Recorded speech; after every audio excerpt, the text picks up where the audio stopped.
ഓണസദ്യ കഴിക്കരുത്. നേരത്തെ നമ്മൾ ഈ ഓണസദ്യക്കെതിരെയും ഓണത്തിനെതിരെയൊക്കെ ഉള്ള പ്രചരണം വന്നിട്ടുണ്ടായിരുന്നു.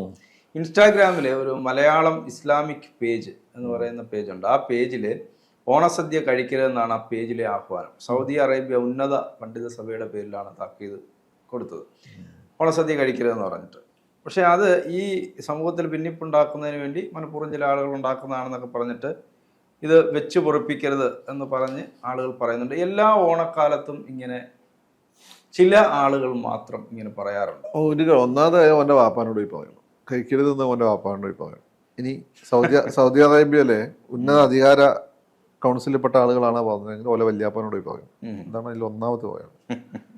രണ്ടാമത്തെ കാര്യം, ഇത് ഇങ്ങനെ ഒന്നെങ്കിൽ ഇത് ഈ പറയുന്ന മുസ്ലിം ഫണ്ടമെന്റലിസ്റ്റ് വിഭാഗത്തിൽപ്പെട്ട സലഫി വിഭാഗത്തിൽപ്പെട്ട ആരെങ്കിലും അഡ്മിൻ ആയിട്ടുള്ള പേജ് ആയിരിക്കാം. അതല്ലെങ്കിൽ മുസ്ലിം വിരുദ്ധരായ ആരോ മുസ്ലിംസിനെ നാണം കെടുത്താൻ വേണ്ടി നടത്തുന്ന പേജും ആയിരിക്കാം. ഇത് ഞാൻ പറയാൻ കാരണം, നമ്മുടെ ഇയാളുണ്ടല്ലോ രാമസിംഹൻ മതം മാറാൻ കാരണം പറയപ്പെടുന്നത് വെച്ചാൽ ഏതൊരു ഇസ്ലാം മുസ്ലിം പേരുള്ള പ്രൊഫൈൽ പോയാണ് വാപ്പാനെ വിളിച്ചാണ്, വാപ്പാനെ തെറി വിളിച്ചാണ്. അല്ലല്ല, ഇയാളെ വാപ്പാനെ തെറി വിളിച്ചു മുസ്ലിം പേരുള്ള ഒരു പ്രൊഫൈലിന്. നമ്മളെ ഹാഷ്മി ഇയാൾ കയറ്റുന്ന കുറ്റവിചാരണ കോടതി പരിപാടി, ജനകീയ കോടതി പരിപാടിയിലായിരുന്നു.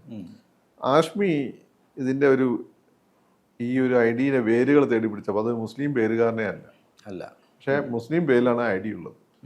ആ ദേശത്തിനാണ് അങ്ങേര് അന്ന് ദേശീയ മാധ്യമങ്ങളിലൊക്കെ പോയി I am going to get converted to Hinduism. I am going to accept this name Ramasimhan.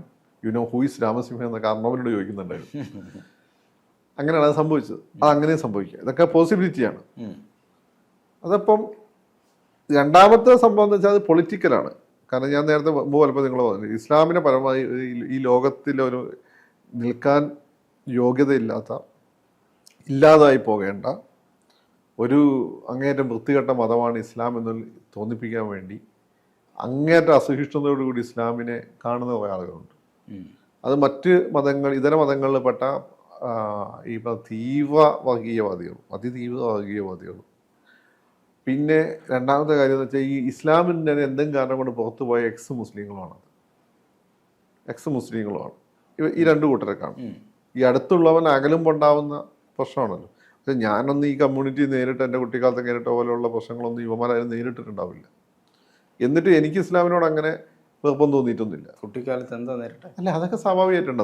നമ്മുടെ ചോദ്യങ്ങൾ ചോദിക്കുന്ന ഒരാളാണ്. മദ്രസ ഉസ്താക്കന്മാരോട് ചോദ്യം ചോദിക്കുമ്പോൾ ഇതുവരെ ആരും ചോദിക്കാത്ത ചില രീതിയിലുള്ള ചോദ്യങ്ങളൊക്കെ ചോദിക്കുമ്പോൾ അവരുടെ അന്നത്തെ പൊതുവിദ്യാഭ്യാസ നിലവാരം വെച്ച് അവർക്ക് അത് ഇഷ്ടപ്പെടണമെന്നുണ്ടാവില്ല. അങ്ങനെയുള്ളതല്ല, വേറെ ഒന്നുമില്ല, ഇൻ്റലക്ച്വൽ ആയിട്ടുള്ളതാണ്. പക്ഷേ നമുക്കതറിയാം അത് എന്തുകൊണ്ടാണ് അവരങ്ങനെ ഒരു പക്ഷേ നമ്മളോട് റൂഡായിട്ട് ബിഹേവ് ചെയ്തത്. കാരണം അവർക്ക് നമ്മൾ ചോദിക്കുന്നതിന് കൃത്യമായ ഉത്തരങ്ങളില്ല എന്നുള്ളതാണ്. പലപ്പോഴും അധ്യാപകർ ചെയ്യുന്ന ഒരു കാര്യമാണ് ഉത്തരങ്ങളില്ലെങ്കിൽ. ഇതൊന്നും പലരും ഫേസ് ചെയ്തിട്ടില്ല ഇവിടെ. ഈ പറയുന്ന പല ആളുകൾ ഫേസ് ചെയ്തത് എനിക്ക് തോന്നിയിട്ടില്ല.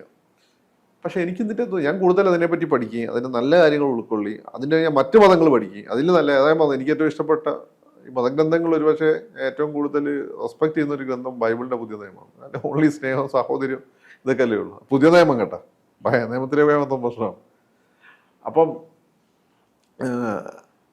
അത് ആ രീതിയിലാണ് നമ്മൾ കാണേണ്ടത്, മനസ്സിലായില്ലേ? ആ രീതിയിലാണ് നമ്മൾ കാണേണ്ടത്. പക്ഷേ ഇത് ഇസ്ലാം എന്തോ ഭയങ്കര നെഗറ്റീവാണ് കാണിക്കുന്നത്, അങ്ങനെ അവരും ആവാം. ഇതൊരു ഘടകമാണ്. ഇനി മറ്റവന്മാരാണ് പറഞ്ഞതെങ്കിൽ അതങ്ങ് പള്ളിയിൽ പോയി പറഞ്ഞാലും അത് നീതാണ്. കാരണം എന്ന് വെച്ചാൽ ഇവൻ്റെയൊക്കെ ഉപ്പൂപ്പ പണ്ടത്തെ ഇവിടുത്തെ ഹിന്ദുവാണ്. അതിവിടെ ഒന്നെങ്കിൽ സാമൂതിരി പറഞ്ഞത് കേട്ടിട്ട് മതം മാറിയ ആരെങ്കിലും, അല്ലെങ്കിൽ ഏത് സൂഫി സന്യാസിയുടെ ശിഷ്യനായി അങ്ങനെ മതം മാറിയിട്ടുള്ള, അതല്ലെങ്കിൽ കച്ചവട ബന്ധം, മുസ്ലിം കച്ചവടക്കാരായിട്ടുള്ള ബന്ധത്തിലുള്ള മതം മാറിയ ആളുകൾ. ഈ മതം എന്നുള്ള ബോധമൊക്കെ നമ്മുടെ നാട്ടിൽ ശക്തിപ്പെട്ട് 200 വർഷമായിട്ടേ ഉള്ളൂ, അല്ലെങ്കിൽ 100 വർഷമായിട്ടേ ഉള്ളൂ. അതുവരെ മതം മാറ്റങ്ങൾ ഉന്നത ജാതിപ്പെട്ട ആളുകൾ മതം മാറിയാലേ പ്രശ്നമുള്ളൂ. നായർ തൊട്ട് മുകളിലോട്ടുള്ളൂ, ബാക്കിയൊന്നും വലിയ പ്രശ്നം നേരുന്നില്ല. അതല്ലെങ്കിൽ ടിപ്പു സുൽത്താൻ്റെ പടയോട്ട കാലത്ത് പേടിച്ചിട്ട് മതം മാറിയ കുറച്ച് ആളുകൾ. എന്തിനെ ഇവൻ്റെ പകുതി ബ്ലഡ് ഹിന്ദുവാണ്, ബാക്കിയാണ് കുറച്ച് അറേബ്യൻ കയറിയൊക്കെ ചുരുക്കമാണ്. ചിലപ്പോൾ എൻ്റെ ബ്ലഡിലൊക്കെ കുറച്ചാണ്, എൻ്റെ ഈ കളറൊക്കെ കാണുമ്പോൾ കുറച്ച് അറേബ്യൻ ബ്ലഡ് കയറിയിട്ടുണ്ടാവും. ബാക്കി മഹാഭൂരിപക്ഷം ഇവിടെ തന്നെ ലോക്കൽ ബ്ലഡൊക്കെ തന്നെയാണ്, ബേസിക്കലി ഹിന്ദു തന്നെയാണ് അവൻ്റെ. അപ്പം അവനാണ് വേറെ ഏതോ ഒരു ബോധം കടമെടുക്കുക. ഇത് നാച്ചുറലായിട്ട് ഉണ്ടാവുന്നതല്ല. കാരണം ഇത് മിക്കവാറും ഞാൻ നിങ്ങൾ പറയാവുന്നത്, മുമ്പ് നമ്മളൊന്നും കുട്ടിക്കാലത്ത് ഇങ്ങനെ നമ്മൾ കേട്ടിട്ടില്ല. നമ്മളൊക്കെ ഓണസദ്യക്ക് അടുത്ത വീട്ടിൽ പോയി ഓണസദ്യ കഴിച്ച് വളർന്നതാണ്. ഓണത്തിന്റെ മറ്റ് പരിപാടികൾ വിളക്കെത്തിക്കുക പരിപാടി ഇതൊക്കെ ഉണ്ടല്ലോ. ഓണക്കായിട്ട് വന്നാൽ പൂജകളിലും നമ്മൾ പങ്കെടുക്കുക, ക്ഷേത്രങ്ങളിൽ പൂജകളുണ്ടാവും ഓണമായിട്ട് ബന്ധപ്പെട്ട്. അതൊന്നും നമ്മൾ ചെയ്യില്ല. ഭക്ഷണം കഴിക്കുക, ഈ മത്സരത്തിലൊക്കെ പങ്കെടുക്കുക, പൂക്കളങ്ങളൊക്കെ കാണാൻ പോവുക. അതായത് നമ്മുടെ ഫ്രണ്ട്സൊക്കെ പണ്ടൊക്കെ എൻ്റെയൊക്കെ കുട്ടിക്കാലത്ത് നമ്മളൊക്കെ ഒന്നും ലാസ്റ്റ് പക്ഷേ ഈ പൂ പറിക്കാൻ പോകുന്നത് പിന്നെ നമ്മൾ കണ്ടിട്ടില്ല. നമ്മുടെ ഫ്രണ്ട്സ് പിള്ളേരൊക്കെ രാവിലെ പൂ പറിക്കാൻ പോകും. അപ്പം നമ്മുടെ വീടിൻ്റെ അതിലൊക്കെ നമ്മൾ പൂ എടുത്ത് കൊടുക്കുക. അവർക്ക് എന്തെങ്കിലും പൂവൊക്കെ ഉണ്ടാവുമല്ലോ വീട്ടിൽ, തൊടിയിലൊക്കെ, അതൊക്കെ എടുത്തവർക്കൊക്കെ കൊടുക്കും. അവരുടെ വീട്ടിൽ പോയി നമ്മൾ പൂക്കളം കാണും. അങ്ങനെയൊക്കെ ഉള്ള നമ്മൾ അങ്ങനെ കണ്ടിട്ടുള്ളത്. അപ്പം ഇവൻ്റെയൊക്കെ പൂപ്പൊക്കെ ഇതിൻ്റെ ഭാഗമായിരുന്ന ആളുകളാണ്. ഇപ്പം ഇവൻ്റെ വാപ്പയൊക്കെ ഗൾഫിൽ പോയിട്ട് കുറച്ച് പൈസ ഉണ്ടാക്കി വന്നിട്ട് മക്കളെ ഏതെങ്കിലും നമ്മളെ ആളുകളെ സ്കൂളിൽ മാത്രം പഠിപ്പിച്ച് സെലഫികളെ മാത്രം, സെലഫികൾ എന്ന് വെച്ചാൽ തീവ്ര പ്യൂരിറ്റാനിക് മുസ്ലിംസ്, അവരെ സ്കൂളിൽ പഠിപ്പിച്ചിട്ട് അവൻ്റെ വിചാരം എന്ന് വെച്ചാൽ ഈ പറയുന്നതിന് നമ്മളൊക്കെ ബേസിക്കലി അറബികളാണ്. അറബികളോട് ഉപയോഗിക്കുന്ന ഹറാമി എന്ന് പറയും അവർ, യു ബ്ലേഡി സ്റ്റുപ്പിഡ് എന്ന് പറയും അവര് പറയും. പിന്നെ അവര് നമ്മളെ മുസ്ലിങ്ങളെ അതിനോട് അംഗീകരിച്ചിട്ടില്ല. അറബികള് അവരെ ഹറാമി എന്ന് അറിയാം, മലബാറി എന്നൊക്കെയാണ് വിളിക്കുക.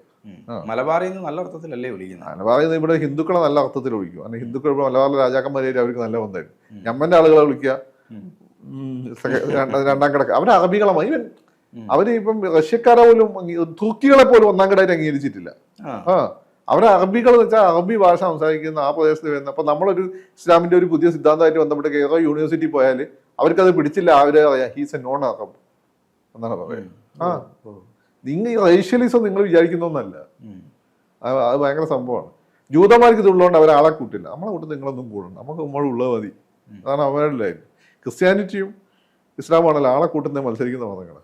ക്രിസ്ത്യാനിറ്റിയിലെ വെള്ളക്കാരനോടാണ് കൂടുതൽ ഇഷ്ടം. അത് ജീസസ് വെള്ളക്കാരായെന്ന് വേറെ സംശയം. അതായത് ഈ ക്രിസ്ത്യാനിറ്റി ലോക മതമാക്കുന്ന യൂറോപ്യൻസ് ആണല്ലോ, റോമൻസ് ആണ് പ്രധാനമായിട്ടും ലോക മതമാക്കി മാറ്റുന്നത്. അപ്പം അങ്ങനെയാണ് ഈ വെള്ളക്കാരോട്. ഇപ്പം നമ്മളിപ്പോൾ അമേരിക്കയിൽ പോയിട്ട് ഒരു കറുത്തൊരു ക്രിസ്ത്യാനി സാഹിബിന് മുന്നിൽ പോയാൽ ആ ക്രിസ്ത്യാനിറ്റിയൊക്കെ അവിടെ കിടക്കാൻ പോയി പണി വെക്കാം. അല്ലെങ്കിൽ വല്ല ലൂത്തറൻ ചർച്ചിൻ്റെയോ അതായത് ചർച്ചിൻ്റെ ആളുകളൊന്നും അങ്ങനെ പെരുമാറില്ല. സാധാരണക്കാരെ വിശ്വാസം സംബന്ധിച്ചിടത്തോളം black is black, white is white ആണ്. നിങ്ങൾ ഫ്രണ്ട്സിനോട് ചോദിച്ചാൽ മതി, അവർ പറഞ്ഞു തരും. നമ്മളിവിടെ വന്ന് അമേരിക്ക കാണുന്ന വലിയ സംവാദം നടക്കില്ലേ? അവരെങ്ങനെ, അവർ സെക്കൻഡ് ഗ്രേഡ് സിറ്റിസൺ ആണ് അവിടെ ആ നാട്ടിൽ. അത് ക്രിസ്ത്യാനി ആയാലും ഹിന്ദു ആയാലും. ഹിന്ദുക്കൾക്ക് കുറച്ചുകൂടി ബഹുമാനം കിട്ടും. കാരണം എന്ന് വെച്ചാൽ വലിയ ട്രഡീഷൻ്റെ ഭാഗമാണ്.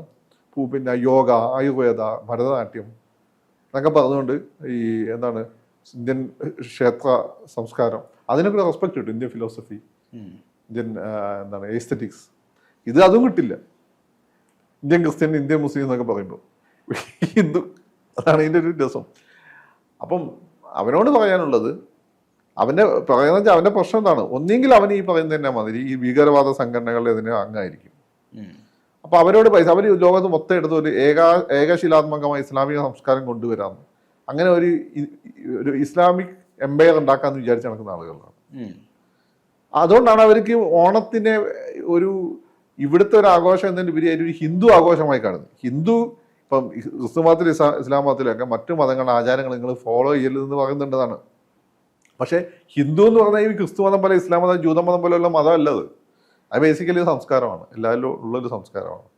അതിൽ നിങ്ങൾ ബഹുദൈവ ആരാധനയിൽ വിശ്വസിച്ചാൽ മാത്രമേ നിങ്ങളത് ബാധിക്കുന്നുള്ളൂ. അല്ല അതിൻ്റെ സാംസ്കാരികമായ രൂപങ്ങളൊക്കെ നിങ്ങൾക്കെല്ലാം ആഘോഷിക്കാം. നിങ്ങൾ അവരുടെ ഏതെങ്കിലും ദൈവത്തിൽ വിശ്വസിക്കുമ്പോഴാണ് നിങ്ങൾ വൈമാറി പോകുന്നത്. അതെ, ഇതറിയാതെ നമ്മൾ ബേസിക്കലി അവിടുന്ന് വന്ന ആളുകളാണ്. നമ്മളെ ബേസിക്കലി നമ്മുടെ ചരിത്രം എന്ന് വെച്ചാൽ അറബികളുടെ ചരിത്രമാണ്. നമ്മളെ ജൂതന്മാർ നമ്മളിപ്പം വേട്ടയാടിക്കൊണ്ടിരിക്കുകയാണ്, ക്രിസ്ത്യാനികൾ വേട്ടയാടിക്കൊണ്ടിരിക്കുകയാണ്, RSS വേട്ടയാടിക്കൊണ്ടിരിക്കുകയാണ്. എന്നാൽ ഇവിടെയുള്ള ഹിന്ദുക്കളോട് ഈ പടയോട്ടക്കാരായിട്ടുള്ള തുർക്കികൾ കാണിച്ചു കൂട്ടിയ വൃത്തികളൊന്നും ഇവനെ അറിയില്ല. ആ സ്ഥാനത്ത് ഹിന്ദുക്കളുടെ സ്ഥാനത്ത് ഇവനായിരുന്നെങ്കിൽ RSS അല്ല IS ആയി പോവുമായിരുന്നു. മനസ്സിലായേ?